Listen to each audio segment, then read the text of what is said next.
Pemirsa, Anda masih di Breaking News bersama saya Zaki Hussein, dan pasca vonis 20 tahun penjara, kuasa hukum sepakat akan mengajukan banding dan kita segera bergabung dengan Abraham Silaban di Pengadilan Negeri Jakarta Pusat.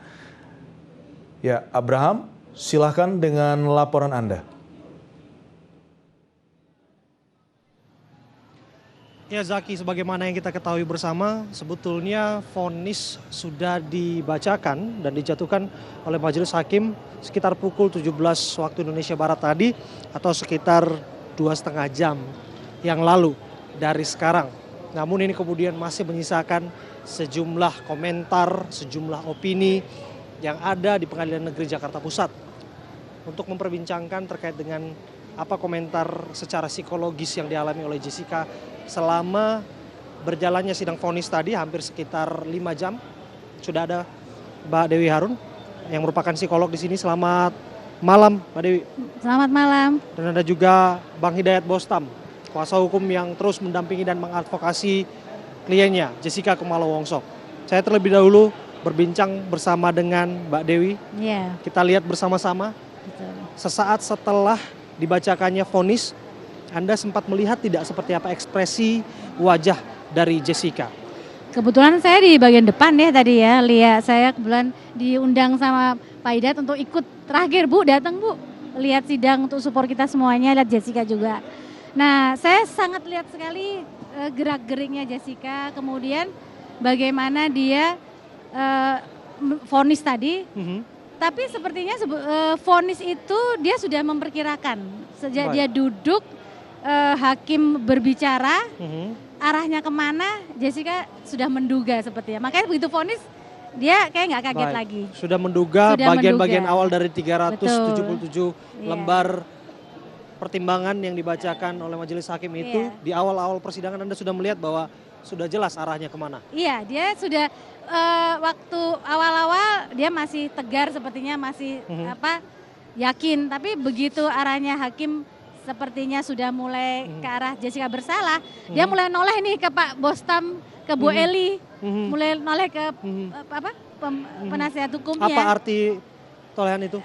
Iya, sepertinya mungkin dia merasa ya kayaknya kok beda, dan waktu kemudian kan ada jeda juga kan, ada jeda, dia sempat mendatangi penasihat hukum, dia seperti curhat, kemudian seperti juga sudah mulai tahu kira-kira arahnya seperti apa, dan kayaknya di situ dia sudah seperti nothing tulus saja, dia udah deh apa yang terjadi kayak seperti itu. Jangan-jangan ini karena kontraproduktif dengan apa yang sebetulnya sudah diharapkan oleh Jess. Tadi saya sempat berbincang bersama dengan Bang Otto Hasibuan juga menyatakan bahwa Jessica nampaknya sebelum sidang dimulai begitu optimis bahwa dia akan bebas. Iya, ya anti klimaks memang. Laporan daripada Mbak Eli ya kan selalu mendampingi Jessica kalau datang dari pengadilan di awal, dan kemudian datang juga katanya ke ke rutan. Dia sangat optimis sampai terakhir. Pak Otto juga mengatakan demikian. Nah, biasanya orang sangat optimis. Begitu duduk, begitu melihat ekspresi hakim, kemudian dilihat ternyata tidak seperti dugaannya. Nah, arahnya kemana? Langsung drop, biasa seperti itu. Langsung dia akhirnya merasa bahwa ya udah deh saya terima aja, dan kelihatan dari awal itu dia sudah tidak ada emosi lagi, udah seperti itu. Ada kekecewaan yang begitu dalam sekali, yang luar biasa, tersirat di wajah Jessica sesaat vonis itu dibacakan. Iya, betul. Saya lihat, tapi tadi itu yang luar biasa, tapi karena sudah menduga, ya udah deh modelnya kan juga seperti itu kayaknya, dia pasrah kayak gitu. Pasrah saja. Yang paling mengetahui betul adalah Bang Hidayat Bostam, karena juga sempat berbincang tadi. Bang, pertanyaan saya, apa yang disampaikan Jess kepada Abang? Jadi gini. Yang paling mengetahui betul adalah Bang Hidayat Bostam, karena juga sempat berbincang tadi. Bang, pertanyaan saya, apa yang disampaikan Jess kepada Abang? Jadi gini. Yang paling mengetahui betul adalah Bang Hidayat Bostam, karena juga sempat berbincang tadi. Bang, pertanyaan saya, apa yang disampaikan Jess kepada Abang? Ke Jessica ke rutan. Jess, bagaimana? Sebelum kita mau dengerin putusan, kita mau berdoa. Sebelum berdoa ditanya sama Pak Otto. Jess, besok itu hari Kamis itu keputusan apa yang ada di benak dan di hati kamu? Saya bebas. Saya yakin saya bebas. Jess menyatakan itu langsung kepada Bang Bostam. Saya dengar. Saya dipanggil langsung. Bos Tam, kau dengar nih, Jessica, iya. Kau gimana menurut kamu? Coba layar-layar yang lain bagaimana? Bebas. Kenapa dikatakan bebas? Fakta dalam persidangan, perjalanan persidangan, ya kan? CCTV yang rekayasa, saksi fakta yang tidak ada yang melihat. Saya bilang itu yakin bebas. Baik. Sianida tidak ada dalam urutannya. Ada lagi pertanyaan satu lagi dari Pak Otto kepada Jessica. Jess, ini yang terburuk. Kalau yang terburuk bagaimana? Kalau dinyatakan kamu besok hari Kamis itu Terbukti bersalah. dia dinyatakan hakim bersalah. Gitu. Satu hari pun saya dinyatakan saya bersalah, saya akan nyatakan banding. Karena saya tidak meracuni sahabat saya. Buat apa saya hidup kalau melakukan seperti ini, dia bilang begitu. Yakin kita, akhirnya kita berdoa. Setelah itu perjalanan persidangan yang tadi. Sampai pada akhirnya dibacakan vonis. Abang juga sempat berbincang langsung dengan Jess tadi sesaat, kemudian vonis dibacakan oleh majelis hakim. Perkataan apa yang Jessica sampaikan kepada abang? Bisa abang tirukan? Ya, nyampaikan kepada saya kalau saya ini harus pulang. Dia Dia minta nggak tahu pulang. banding. Dia nggak tahu apa nih putusan ini kok 20 tahun. Kok ini tidak adil? Ya, kenapa hakim ini yang namanya majelis ini kok tidak adil? Kayaknya benci sama saya. Sangat nggak etis saya lihat juga benar gitu. Dan saya sama saya memperhatikan waktu pembacaan putusan itu dengan juga tim lawyer yang lain dan Pak Otto juga mengatakan gitu. Kayaknya ini nggak suka sekali di majelis ini dengan Jessica nih. Jadi kalau perhatikan Jessica ngomong begitu dan Pak Otto ngomong begitu dan saya juga merasakan itu memang dalam perjalanan itu. Jadi Jessica itu mulai awal dari penyidikan sudah disukain sama penyidik.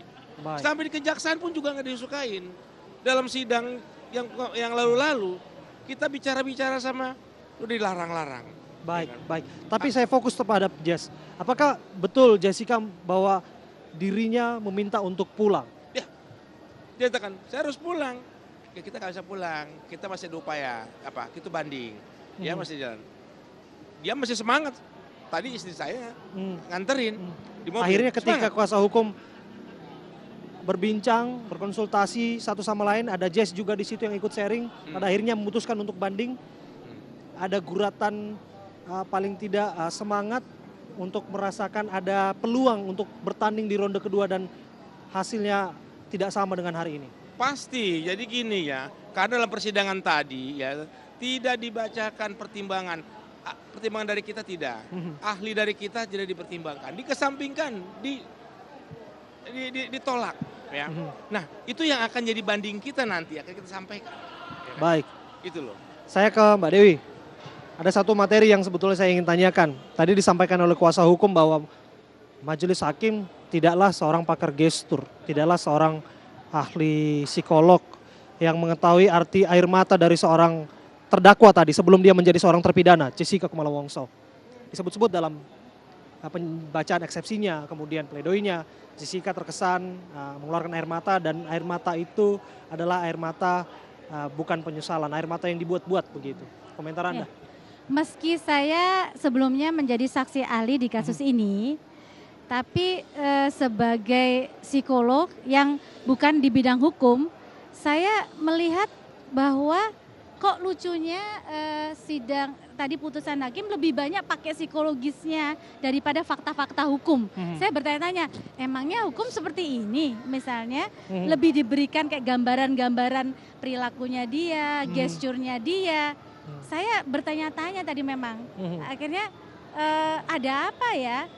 Rasanya kalau misalnya putusan hakim itu lebih banyak nyangkut hukum ya Pak Bosam ya. Jadi lebih banyak fakta-faktanya diberikan. Namun paling tidak bagaimana argumentasi mereka yang dicatatkan dalam pertimbangan majelis hakim tadi bisa dibenarkan bahwa tangisan Jessica yang kita saksikan dalam persidangan merupakan tangisan palsu. Mohon maaf saya harus mengatakan itu. Iya, saya terpana. Kan saya di depan kan, saya jadi lihat ekspresi hakim tadi bicara. Sebagai psikolog saya bilang, kok rasanya ini kayaknya hakimnya semua itu latar belakangnya psikologi atau apa ya. Jadi lebih banyak, jadi artinya luar biasa bisa mengatakan itu suatu ekspresi palsu. Sejujurnya saya mengatakan bahwa pengadilan ini jadinya seperti personal. Jadi jangan saya merinding misalnya begini. Oke, mungkin ada terdakwa tuh kan diperkirakan salah mungkin, tapi kan asas praduga tidak bersalah harus tetap ada. Jadi jangan sampai ada kebencian seperti misalnya ada suatu ketidaksukaan. Saya sedih melihat bahwa nuansa ketidaksukaan ini meliputi semua itu. Itu yang sebagai psikolog bukan sebagai saksi ahli. Jangan dikatakan bahwa wah ini mentang-mentang sebelumnya saya sebagai saksi ahli bahwa saya berkata enggak. Tapi sekarang peran saya sebagai psikolog nih yang melihat suasana persidangan, melihat suasana dari mulai duplik, replik semuanya itu saya melihat bahwa kenapa ya kok nuansa ini kan pengadilan artinya seluruh terdakwa itu apapun adanya bahwa fakta hukum itu lebih ditonjolkan bukan personal, bukan pribadinya. Artinya suka tidak boleh ada di penegak-penegak hukum. Jadi artinya bukan berarti misalnya penasihat hukum itu membela yang salah, kesannya seperti itu. Artinya dan kemudian hakim juga palsu lah, tangisan, habis itu tidak pakai tisu lah, habis itu tidak meleleh, agak lucu juga ya. Jadi itu ini saya agak merasa miris juga kalau misalnya hal seperti ini ada di pengadilan itu. Tidak sedikit sebetulnya komentar yang datang dari media sosial karena ini menjadi trending topik di media sosial yang mengaku kecewa kemudian mempertanyakan atas putusan hakim hari ini. Termasuk email juga yang terus masuk ke Bang Otto Hasibuan tadi sudah sempat saya bacakan juga beberapa diantaranya. Apa yang saat ini paling tidak ada di mata publik yang berkomentar sedemikian rupa, Mbak Dewi? Saya terus terang dapat komentar ini dari email, dari handphone saya ini. Boleh kita lihat bersama-sama kah? Iya bisa tadi ini dari seorang direktur loh, ini orang, dari beliau ini apa namanya, Direktur BUMN ya, kemudian dia berkomentar nih tadi bahwa kok pengadilan seperti ini ya, dia bilang tidak ada 3 alat bukti yang kuat, abis itu kemudian kayaknya, ini tepatnya nih saya baca ini ada yang aneh diambil dari pengalaman masa lalu yang tidak ada hubungan dengan peristiwa hukumnya, kemudian nggak ada saksi langsung dan bukti fisik yang mengkaitkan peristiwa bahwa sianida pernah dituang atau dibawa Jessica juga nggak ada. Kok begitu cara memutuskan? Mesti belajar dari film CSI kayaknya. Jadi artinya sampai ini beliau kan yang terhormat bekerja di BUMN sempat melihat persidangan dan kemudian memberikan argumen yang luar biasa ini ya, bagus ya Pak ya gitu. Ini contohnya. Baik, Anda melihat bahwa komentar-komentar seperti ini akan menjadi modal yang Anda kantongin untuk bertarung di ronde kedua, Bang Bostam. Jadi kalau itu kan opini ya, jadi pendapat-pendapat ya. Ya terima kasih ya buat rakyat Indonesia ya. Sekarang juga dunia juga mengatakan ini udah benar-benar yang kalau menurut saya ini peradilan sesat. Udah sangat sesat. Ya, jadi kalau komentar-komentar itu ya sah-sah saja ya. Jadi tetap kita ngajukan banding itu sesuai dengan apa yang kita persiapkan itu, yang mana pada saat tadi dibacakan putusannya itu ada pertimbangan-pertimbangan yang namanya ahli-ahli kita dipertimbangkan, jangan dikesampingkan. Satu contoh, bukti BB4, kenapa tidak disinggung? BB4 itu negatif tidak disinggung. Anda merasa demikian dalam 370 lembar pertimbangan tersebut tidak sedikit pun menyinggung bukti BB4? Iya itulah, makanya saya bilang ini memang apa pesanan atau apa, ada teman-teman pesanan bilang Anda sudah nyebutkan. Nah, apakah Anda merasa bahwa ini pesanan atau ya, saya di faktanya, luar kendali? Faktanya saya begini, fakta persidangan melakukan begitu. Saya kalau dipancing seperti itu saya akan lebih keras lagi. Iya kan? Kenapa saya bilang tadi? Jelas. Ini ngarang kayaknya nih. Majelis ini ngarang nih membacanya. Ngarang kemudian pesanan. Nah, ini bermuara ke siapa, Bang? Bukan. Bostam. Ini hakim ini mengatakan, sekarang ahli kita. Kenapa tidak ini yang kedua. Yang pertama waktu pra peradilan, ya. Pendapat kita, ahli kita tidak dipertimbangkan. Yang ini pun sekarang terjadi juga. Ahli kita dikesampingkan semua. Iya kan? Ini aneh jadinya nih. Aneh sekali buat kita nih, iya kan? Nah, Jessica juga tanya kembali, dan diminta keadilan. Kenapa harus divonis seperti ini? Iya kan? dipertimbangkan dong. Ini nggak ada pertimbangan, iya kan? Aneh buat saya. Baik. Banyak, bukan saya bilang kata aneh aja. Seluruh rakyat Indonesia katakan. Buktinya sudah masuk email itu kemana-mana. Betul Ibu ya? Baik, terlalu Ke berlebihan. Anda juga pasti juga ada masuk saya rasa. Iya kan? Baik, tapi paling tidak Bang, Anda merasa bahwa ada subjektivitas yang dibawa dalam persidangan seperti ini, apakah kemudian ini akan berlanjut ke proses berikutnya secara personal melaporkan hakim tertentu kepada Komisi Yudisial? Ya, pada intinya saya akan sampaikan kepada ketua tim ya, apa langkah kita selanjutnya, ya kan? Kita akan pertimbangkan semuanya, ya kan? Langkah itu seperti kita pertimbangkan, ya kan?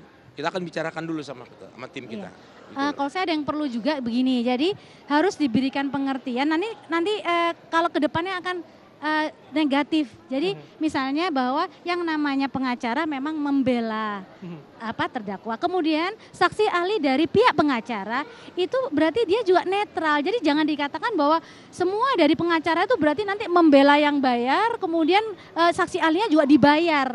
Jadi ini salah. Jadi artinya itu kita harus mendudukkan yang sebenarnya. Siapapun orangnya, misalnya dia hadirkan oleh dari jaksa ataupun dari pengacara, itu sama. Tujuan kita mencari kebenaran.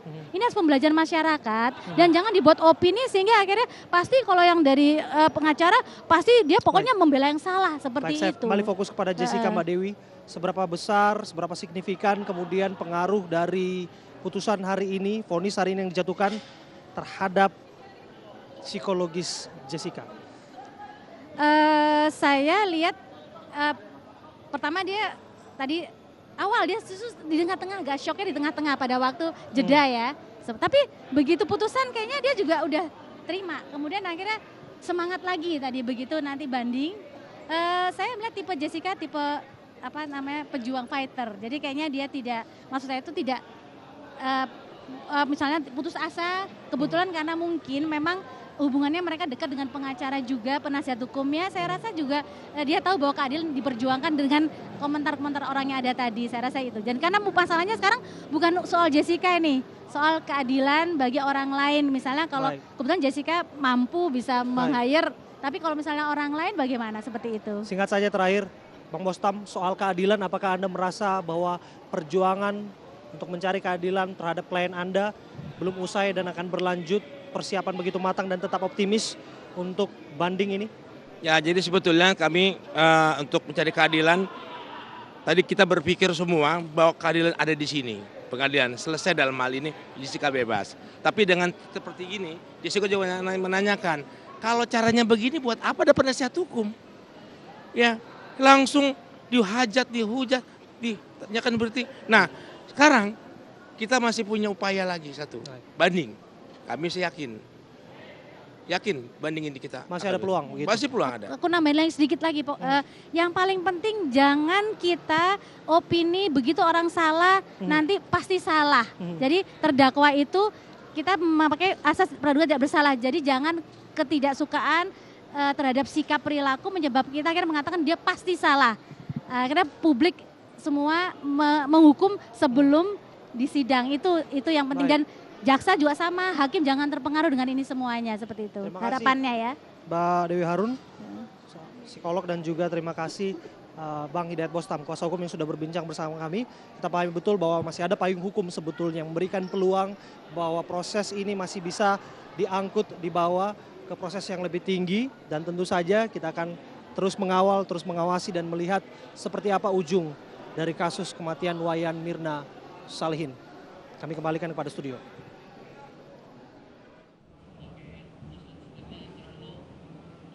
Baik, terima kasih Abraham Silaban atas wawancara bersama Dewi Harun dan juga Hidayat Bostam, kuasa hukum dari Jessica Kumala Wongso.